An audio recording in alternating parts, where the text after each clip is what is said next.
Si Sir Ricardo Cepeda arestado sa kasong syndicated estafa. Hello mga kachika, kamusta kayo?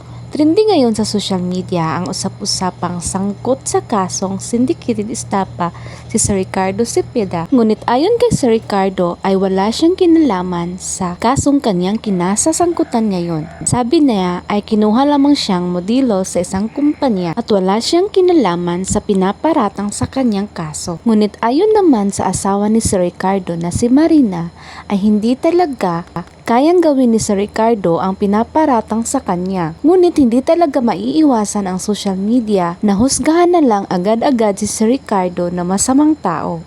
Pakiusap ni Mama Marina na sana naman huwag agad-agad na manghusga dahil hindi naman nila tunay na kilala si Sir Ricardo. Ngunit nagpapasalamat si Mama Marina sa mga taong nakakakilala talaga sa kanya at nagdasal na sana ay malampasan nila ang lahat ng mga pagsubok o problema na dumaan sa kanilang buhay.